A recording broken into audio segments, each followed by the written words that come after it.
welcome to my October book haul. I didn't have a September haul, I didn't get any books then, but I do have a few books to show you in this video. I did get 3 books this month, 2 of which are new releases and one of which is a little older. I'm not exactly on a book buying ban as I know some people do, but I guess I haven't been buying books as much. I started doing haul videos this year in January, and it has helped me realize that a lot of the books I have talked about in those videos I haven't started reading yet, which is fine because I have a lot of books and sometimes of the year I read slower than others, partially because I have other hobbies, so sometimes I get more fixated on one thing. I'm still able to do my channel consistently and I do still try to read every day, and I would say most days I do, but sometimes I don't read as much. Right now I'm reading kind of slowly. I'm in the middle of 3 books and it's taking a while, but I am enjoying them. But I just want to show that it's okay if you read slowly. So I will begin to tell you about the 3 books I got this month. So the first 2 I got from Walmart recently. That is where we usually get our groceries, and I also always like to look at the book section. I usually don't get any books from there because if a book is in Walmart, it's probably pretty popular. So if there are any books on my TBR there, I'm likely to just borrow them from the library instead. But there are some books that I don't mind buying instead of borrowing, and the first one is one of those. So first, I got the new Diary of a Wimpy Kid book that just came out earlier this month. This is the 20th book in the series. It has a little 20 on the spine there. And this one is called Party Pooper, and I really love the cover for this one.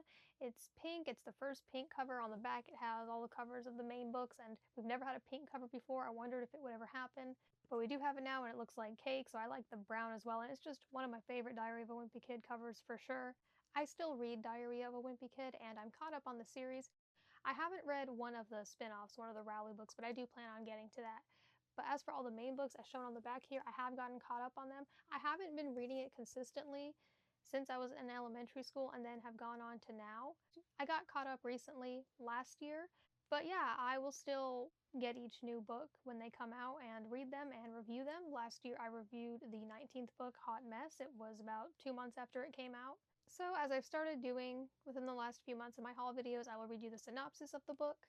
It says, Greg Heffley is not a fan of surprises, especially when it comes to his birthday, but he never could have guessed the shocking surprise his family has in store for him this year. When Greg's epic party plans start to unravel, he holds out hope that he'll get his one birthday wish, a rare trading card that's worth a fortune. The problem is everyone else is after it too, and there's no guarantee he'll snag it first. Will Greg's birthday dreams come true? Or will he learn to be careful what you wish for? So that sounds fun. I think that these books are really nostalgic, as I started reading them when I was in elementary school. They started being published shortly before I started school, like just school in general, like even including pre-K. And they have a specific smell to them, and the art style hasn't changed at all. And there are a lot of illustrations. There are like illustrations on every page. So yeah, these books are fun and they're pretty lighthearted, and I enjoy them enough to keep reading them. I will say, although I never get books just to be able to do a book haul video, I am having fun doing this one after having not done one since August. Okay, the second book, the other book I got from Walmart, is the one that's a bit older. Now this one was not on my TBR, but I saw it and looked a little into it, and I decided I would get it with the opportunity of it being at Walmart, and that is The Prom Queen by R.L. Stine. This is a Fear Street book. This is number 15 of the original Fear Street books. It was originally published in the 90s, but this is a newer edition, and it looks like it is also advertising the Fear Street Netflix series. It's on a, that's not a sticker, that's unremovable, but it says watch the Fear Street films on Netflix, which I have not seen, but I guess they have been adapted. I'll put on screen the original cover for this book. You may know that I have read and reviewed 2 Fear Street books so far, The Perfect Date and The Rich Girl, and those I got the original editions, which I like, especially because, as I talked about in my review of The Perfect Date, I've heard in, I don't know about all the books, but I know at least The Perfect Date and probably some others, that there have been some modernizations to the newer books that I dislike. Like, I don't mind if you do a new cover, although I like the old covers, but those books are very 90s. Like, you can tell by the technology they use. Like, in The Perfect Date, there's a guy looking through the phone book trying to find a girl, and you could just tell by the clothes they're wearing on the cover, but they would include things like mentioning a modern musical artist or the Alexa device, which was completely unnecessary. And I know that there is talk about when things in books get changed, and this isn't even the case where like something was offensive and they changed it, which I don't think it should happen then either. I think that that's unnecessary too. I think they should just be printed the way they were. The only time I think something should be changed if it's like a typo, though I do give an example in my review of The Perfect Date of another book that's a bit old, about 50 years now, a little more than that at this point, where I felt like the change was actually understandable. So if you want to know that, you can watch that review. I'm hoping there's nothing modernized in this book, but with The Perfect Date, for example, though I read the older edition, I heard about the modernizations from some Goodreads reviews. I assume that even if there are those things in the books, they'll only be little details, and the main writing and story won't be changed at all. I think there's no point in making those changes anyway. I personally find the book appealing even without modern pop culture references, but also even if you put those things in, the books are still very 90s, and I like that. I like reading about older time periods. So I hope this book doesn't have anything like that in here, but even if it does, it should only be a little bit of it. But I still think it shouldn't be a thing at all. But anyway, besides that, I am excited to read this. As I said, this wasn't on my TBR. My library only has a few Fear Street books. There is at least one other for my library that I want to get sometime, but besides that, there are many. Like, there are at least over 40, and I would like to read more, and so I figured since this is at the store, I'll get it. There is another on my TBR that I heard about on BookTube, but it's not at the library, so I guess I'll have to find a copy of that sometime too. I don't know if that one's still in print, but even so, I'd probably want to try to get an older version if I can, if it's not too expensive. This is also the only book in this haul that is fitting for this month in the sense that it is a spooky book. I enjoyed The Perfect Date and The Rich Girl. I gave them both 4 stars. I didn't absolutely love them, but I liked them. I think maybe I liked The Rich Girl a little more, but they were both fine, and I do want to read more horror, especially young adult horror, and I think that because it's young adult, it may not be too intense. These books are definitely more intense and graphic than the Goosebumps books, which I've read 2 of so far, and I plan on reading more of them.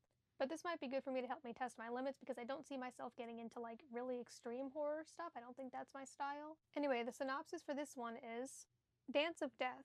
A spring night, soft moonlight, 5 beautiful prom queen candidates. Dancing couples at the Shadyside High prom.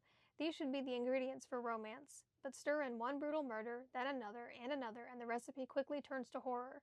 Lizzie McVeigh realizes that someone is murdering the 5 prom queen candidates one by one, and that she may be next on the list. Can she stop the murderer before the dance is over for good? So that sounds like it'll be interesting. I like the idea of the prom theme. I had no interest in going to events like that myself, but I seem to enjoy them in media, especially when they're from the 2000s or before that.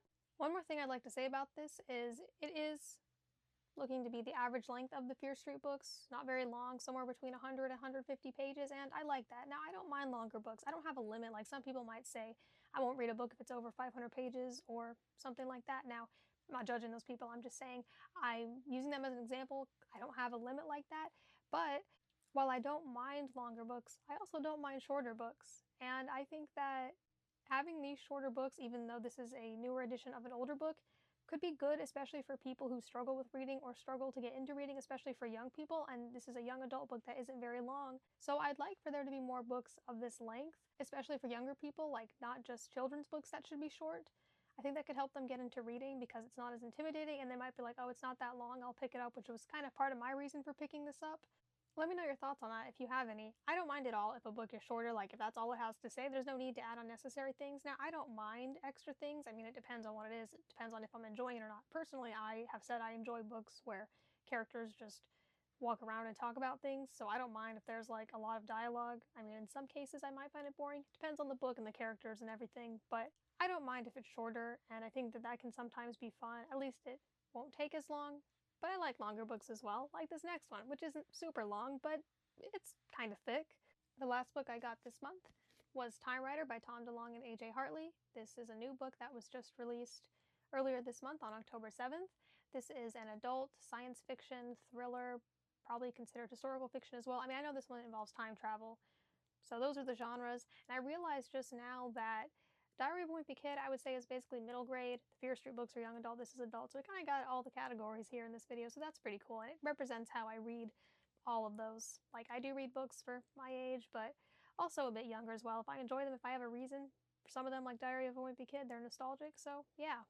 So I've been really excited for this. You may have seen me share some videos on my community tab about this book. This book was officially announced in early July, but I've known about it since like either the end of last year, the beginning of this year. Not because I have any sort of exclusive access, I've just heard one of the authors mention it on his YouTube channel. This is a standalone. It's over 400 pages, looks pretty thick, although being a hardcover does make it look bigger. But despite this being science fiction, I'm not very intimidated. I think it's probably going to be pretty good because these authors have done a very good job together before, and they've made complicated topics easy to follow along with and also entertaining. I'm glad I remembered this. I should show you the naked hardback, which I try to do when it comes to hardcover books in my hauls that have dust jackets. I haven't looked at it yet. I have seen photos online, but yeah, it's black. It's got this thing here.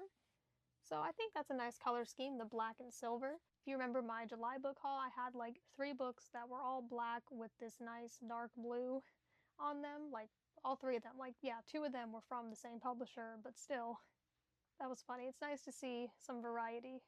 It's also got that symbol on the back. Now I'll read you the synopsis. It's a pretty long one, so I hope y'all are ready.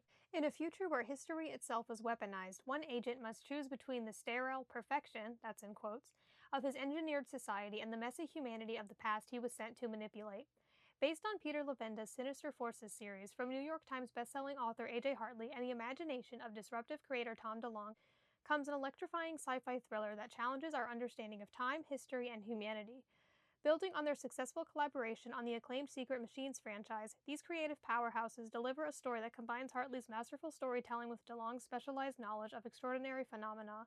Time Rider follows Bowie, an agent from a post-democracy future state known as the Design, where humanity is stratified into genetic castes and emotional connections have been engineered away, sent to 1963 on a mission to preserve a linchpin moment of history from temporal terrorists, the assassination of the American president. Baffled by what he finds in Dallas, Bowie soon discovers that something far more strange and sinister is at work. Alongside journalist Sandra Rossi, he races across time to unveil a shocking picture of hidden agendas and extremist ideologies that force him to reevaluate the world he came from and the future of humanity itself before they're both lost to time. More than a time travel adventure, this thought-provoking thriller examines totalitarianism, the manipulation of history as a means of ideological indoctrination, and what it is that truly makes us human. Hartley and DeLonge craft a narrative that's both action-packed and philosophically rich, challenging readers to consider how our understanding of the past shapes our future and what parts of ourselves we can never allow to be engineered away. So that sounds interesting, profound, and important. I'm really looking forward to reading this one. I should start it somewhat soon. I'd like to read it right after getting it, but I'm already in the middle of a few books, so I should finish at least one of those first. There's no need to rush myself. I can take my time with reading. So there are the beautiful books I got in the month of October. In the thumbnail, you just saw the other side of them, so now you get to see their pretty spines. I think they look quite nice together. Thank you for watching my October book haul. If you've gotten any books recently that you'd like to share your thoughts on, let me know.